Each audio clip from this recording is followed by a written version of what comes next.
Hi there, this is Rachel DeMille from TJEd.org, and this is the third in our series to introduce leadership education.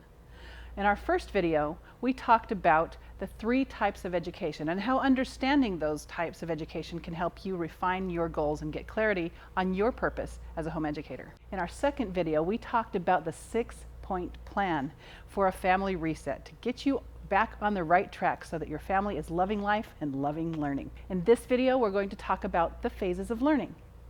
Now, to start off, it's pretty important to understand that there is a widespread myth that all people learn the same. Now, even as I say that, you're going to say, well, of course all people don't learn the same. And we all sort of know that as a gut response, but nevertheless, the learning experiences that we provide for our children tend to be geared toward a certain type of learner, even though we don't all learn the same. Especially, we don't all learn the same at different phases of our own lives. Every child goes through a period where they're an infant and they don't know anything. And of course, they go through phases of development, and during each little period of development, as their body goes through changes, their brain goes through changes, their hormones go through changes, they actually process their environment, the information, differently. They make different kinds of assumptions about the world, and they have different important lessons that ideally take place during each of those phases of learning. So let's talk about the phases of learning. We like to call the first phase core phase. Now, this is roughly, within 99 years from birth to about age 8. And during this time, the key curriculum of core phase is right and wrong, good and bad, true and false, work, play, love, sing, jump.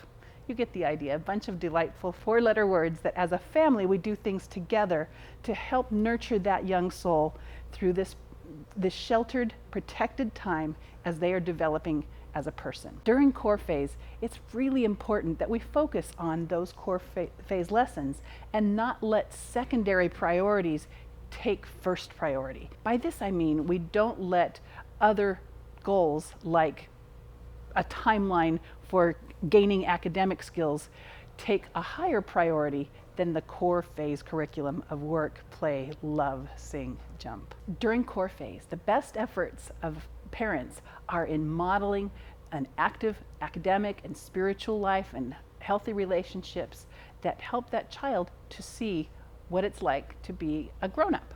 Socializing for a core phase child without the rest of the family should be limited and carefully considered. During core phase, some of the ideal activities would be reading and discussing books together, or watching programs together and discussing them, listening to great music, playing with blocks or Legos or dolls, or just fun open-ended toys. Lessons in self-discipline, perseverance, follow-through are best learned in working together as a family and seeing these values modeled by the older family members. These might include household chores, caring for family animals or gardens, or working together in a family business, or other such routines. So basically, core phase is sort of a protected time for young people to grow up in an environment where they can depend on absolutes and the relationships are forming so that they understand their place in the world, their relationship with truth, and their relationships inside of their family. And as that core phase is established and well attended to, very naturally, around the age of 9, a child transitions toward what we call love of learning phase.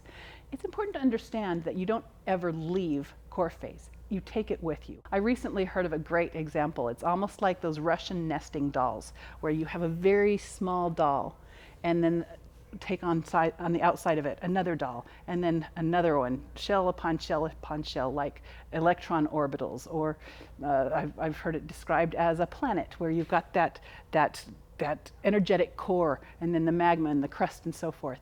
I've seen it described as the core of an apple that goes into the flesh and the skin. There's so many different models in nature that show us that there's an energetic place that's the center, but it always stays with us, and it must be well attended to, and the energy and the potential there have to stay sound and healthy. And we build from that, from our core phase, onto love of learning phase. Now, this is about ages 9 to 12, and again, give or take 90 years. During love of learning phase, the child starts to explore a little bit of what is beyond the nest, the shell, that they have started in. They begin to learn about experimentation. They get into academic subjects, but without the oppression or the regimentation of it must be done this way or it is wrong, you are incorrect, that is not the right way to go about it. They are free to explore. When they write you a love note, you're not going to, get out your red pen and say, oh, you've got this letter backwards and you can't spell it that way and you didn't punctuate it and there's supposed to be a capital right here. No, a love note is a love note, and you look at their offering and it's beautiful. This is the way they should be free to explore every academic subject. There is a time, and it comes a little later, so be patient. There is a time where the rules are important and where precision matters. But during this time, they should be empowered to explore and to play at all of the subjects that they are exploring. So during Love of Learning, there's projects, there's sometimes maybe a club that they're a part of, there may be formal instruction in a limited basis, but most of it is family learning plus them free to explore within certain bounds, within the home and other approved environments, whatever meets the needs of your family, where they are allowed to get excited about the things that they're learning and feel like they are powerful. They are interested. Everything they try, they're good at. And every child is a poet. Every child is an artist. Every child is a scientist. This is Love of Learning. As they start to change into adolescence, all of a sudden there's changes also in the way they process information. They are no longer so tied to right and wrong, as in, I am bad if I get it wrong, but rather they can look in a more objective fashion. And if they do make a mistake, they're more open to actually correcting the mistake without internalizing it as a personal commentary. So the things that you couldn't correct on a 9-year-old, for a 14-year-old, they want to be well presented. They want to have their ideas reflect, the excellence that they expect it to say. They want to be able to favorably present themselves to their peers, to their grandparents, to the world. They feel this sort of challenge of just a few years out, I'm going to be a young adult, I'm going to be an adult in the world. I need to prepare, I need to measure up.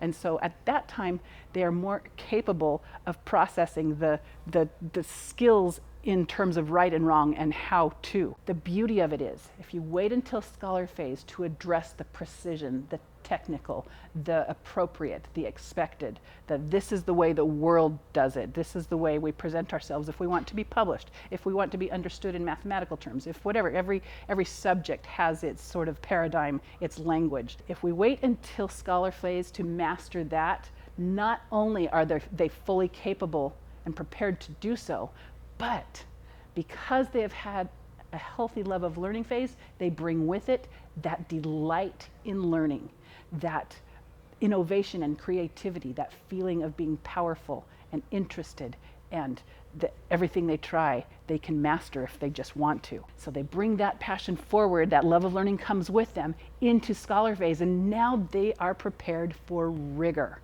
In scholar phase, little by little, they get to a place where they are studying long, hard, and effectively. And with good mentoring, they can get a broad and deep education for that level. And with good reading and discussing, they will come to challenge their own assumptions, find out where their gifts and strengths are, discover in a mentored environment where their weaknesses are, where they thought they were good, but their ideas aren't really holding up. They are ready to challenge themselves to reach even further. This is the power of scholar phase, and it is the point of all of the phases of learning.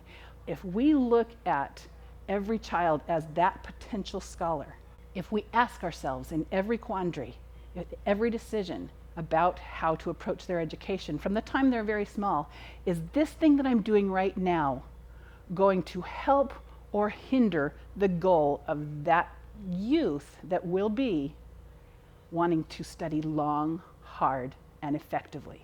And if you find in core phase that this project that you've taken on, or this curriculum in love of learning that you've decided to do, if you find that anything along the way might get in the way of that youth having a solid core or a solid love of learning or feeling empowered or having a delight in learning, if any of those things are going to get shut down, then you're not going to end up with that prize, that youth who studies long, hard, and effectively, that 15-year-old who will forego social activities or dessert or whatever because they just want to finish this thing or they want a little more of that. Youth who literally study 5, 7, 10, 12, 14 hours a day.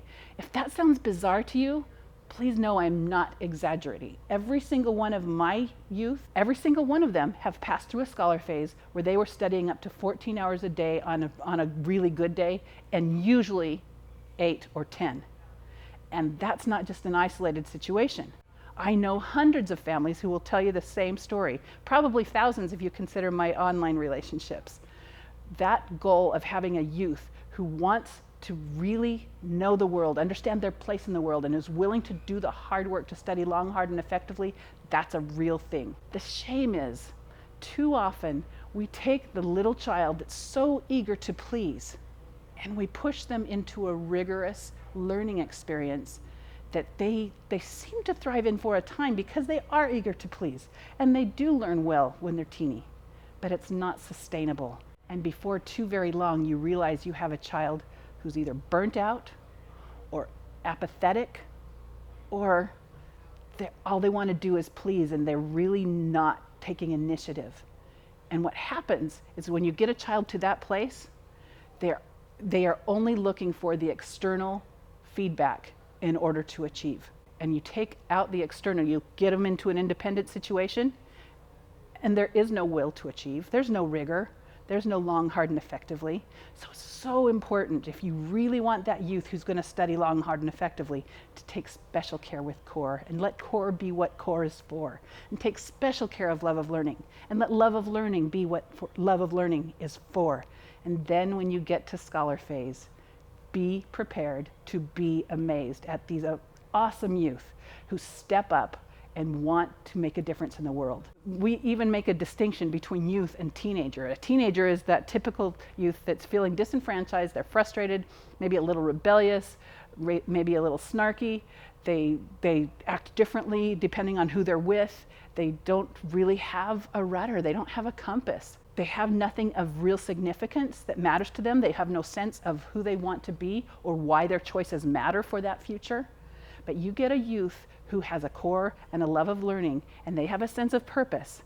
It's a totally different thing. That's not a teenager, that's a young adult. And that's what we're looking for. Now, there are additional phases that follow the youth in the scholar phase. It goes on to depth, and then to mission, and then to impact, and so forth. In fact, we have a whole book that describes the phases of learning. It's called The Phases of Learning by myself and my husband. But what I want to say right now is understanding these things really helps you filter out the decisions that you need to make and the voices that you feel that you need to respond to when you're trying to decide what your family education ideal is. When you see how things fit, you can say, that's a great program, but it's probably not for right now. Or, this looked like it was going to work, but I'm going to feel fine about laying it aside because it really doesn't serve our family right now, or maybe ever. And you're okay with, oh, it's too bad I wasted money on that, but it would be a bigger waste if what it actually did was shut down your child so you didn't end up with that scholar in youth. The phases of learning. Now, what I want you to know is, if you've had any success with the ideas that I've shared thus far, if they resonate with you, if you're feeling called or drawn to incorporate the principles of TJEd into your home, into your learning, know that there is so much more that we have to share with you. There's only so much we can do in this short video series that we've offered to you here. I would like to invite you, if you feel that this has been helpful, to join our TJEd implementation course. We call it Mentoring in the Classics, and it is a labor of love. It starts out with each month a video mentoring session from me, just short, just a little transformational model of something that will help you to tweak this or consider that to get you to more clearly define or apply your family education ideal. And then each month there's also a book that we're covering during that month, a title from the classics or from the TJEd library. And the titles that we have chosen follow a sequence that's expressly designed to lead you through a course of developing an ideal family education culture. At the beginning of the month, after you get the video from me, there's also an audio presentation from my husband, and he's a fantastic presenter and a fantastic advocate for family learning, the classics, and great education. When you get this audio and hear his introduction to the book that we'll be covering that month, it will help you kind of get your juices flowing and think about the book in a new and fresh way. Too many of us are experienced with reading books in a assign, test, and forget way that doesn't really serve our needs now as parent educators. We're trying to give our children an experience that we ourselves have not gone through. So by having this master mentor give you an audio introduction to that book, you start to think of it in a different way. I've also prepared a study guide that's downloadable, that has ideas for writing and discussion, that kind of follow along through the text and help you kind of interact with the text and have a conversation with yourself, with the author, with writing in the margin notes, exclamation point for something that kind of stands out for you. Circle a word that you're not familiar with. Put a star next to something that you want to discuss with the family. By interacting with the text this way, all of a sudden that book, you don't just get through that book, you get that book through you. Then, as if that weren't enough, at the end of the month, our family has come together and recorded a family discussion on that title that we then share with you. And I think that based on what we hear from our users, this is probably the most important part of mentoring in the classics. It really gives you a taste of what family education looks like when you're reading and discussing the classics. Because for all that we say, read and discuss, too often we picture something from our own history that isn't really what we're looking for, because we've never had these kind of discussions as families until we start doing this.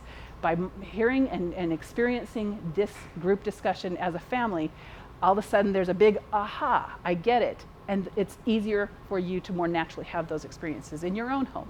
So this is Mentoring the Classics, and I really, really urge you to go look at it and see what it can offer to you. So this is the end of our free video series, and we thank you so much for the time that you've let us spend with you, and we hope to see you in Mentoring in the Classics. Bye-bye.